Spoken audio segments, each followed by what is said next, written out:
Ciao a tutti amici e amiche del canale, bentornati. Oggi proseguiamo con questa serie di romanzi storici a tema antica Roma. Se vi siete persi il primo video ve lo lascio in descrizione, ci sono anche delle note biografiche sull'autrice.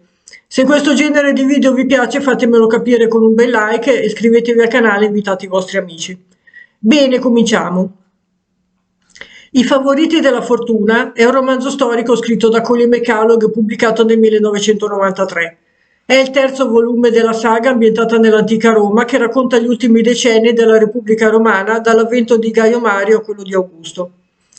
Vediamo un breve riassunto della trama, anche se vi consiglio di leggerlo per intero perché ne vale veramente la pena. Come già detto, questi libri sono spiegati bene gli intrighi politici e personali dell'epoca, ma sono anche libri piacevoli da leggere di per sé, per nulla pesanti nonostante la lunghezza. Anche per i non appassionati del genere sono dei bei romanzi da leggere così.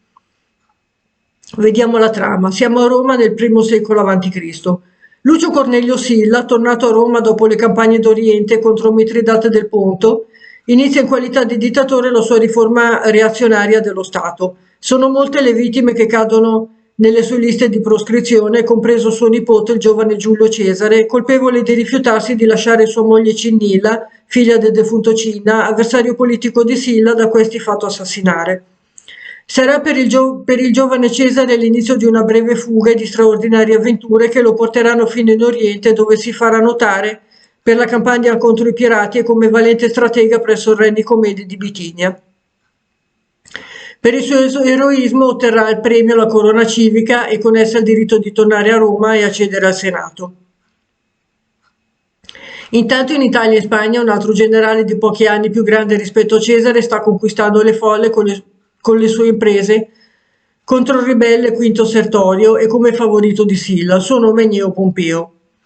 Questi ha accompagnato Silla durante la sua seconda marcia su Roma e si è legato alla sua stella. Ottimo generale ma di origini oscure, viene dal Piceno, smanioso di legarsi alle famiglie aristocratiche romane. Avrà parecchie mogli nella sua vita, quasi tutte morte di parto, fatto comune tra le giovani nobili a causa di matrimoni tra parenti più o meno vicini che all'epoca erano la norma. Il tempo lo farà incontrare con un altro promettente politico, Marco Emilio Crasso, tramite il quale conoscerà il giovane Cesare. Questi, durante la sua ascesa, dovrà subire quella che arriverà in seguito a considerare le perdite dettate dal destino per condurlo alla gloria. Innanzitutto la morte dell'amata zia Giulia, vedova di Mario, che è stata una seconda madre per lui. Aurelia, per educare il figlio alla lotta, ha dovuto negargli l'affetto materno temendo che lo indebolisse. Poi la morte della giovane moglie Cornelia Cinna durante la nascita del suo primo figlio maschio, poiché ha già avuto la piccola Giulia. Alla fine Cesare partirà per la Spagna dove assumerà l'incarico di questore. Prima però comincia a intrecciare relazioni con donne di ogni fascia sociale, aiutato dalla sua innata bellezza e virilità. Aurelia gli consiglia, per mettere a tacere voci di omosessualità legate alla sua famiglia con un defunto sovrano orientale, di cornificare i suoi nemici politici per screditare le loro dichiarazioni, pratica che Cesare porterà avanti a lungo e che gli porterà non pochi problemi. Ha anche modo di incontrare i figli di sua cugina Giulia Antonia, la moglie di Marcantonio Cretese. Sono un trio di terribili pesti, tra cui si distingue Marco, il suo futuro luogotenente. Si fa strada anche Marco Tullio Cicerone, l'avvocato che desta perfino l'ammirazione di Silla, quando attacca il suo liberto Lucio Cornelio Crisogono.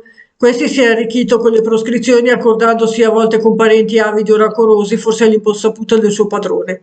Non potendo attaccare direttamente il sistema delle proscrizioni sillane, bersaglia Liberto che le gestisce e riesce a far prosciogliere il suo cliente. Ma il suo capolavoro è l'accusa contro Gaio Verre. Questo è un avido opportunista e profittatore che inganna e deruba chiunque può, dove può e come può, anche i cittadini romani. Già incontrato da Cesare in Oriente e quasi smascherato da lui, Verre è tornato a Roma per proseguire la sua carriera politica. Nominato governatore della Sicilia, l'ha saccheggiata in largo e lungo. I possidenti locali si rivolgono a Cicerone, era stato questore dell'isola e aveva lasciato un buon ricordo di sé, ma questo è riluttante perché è abituato a sostenere la difesa, cosa che lo mette in condizione di parlare per ultimo e lasciare un ricordo più duraturo.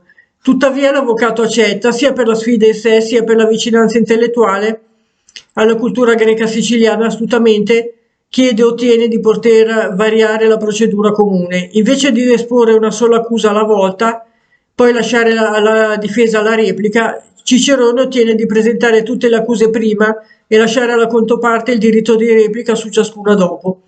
Il collega Ortensio viene spiazzato perché ignora l'entità delle malefatte di Verre e intuisce che di fronte all'elenco nessun giurato dimenticherebbe mai neppure un solo crimine.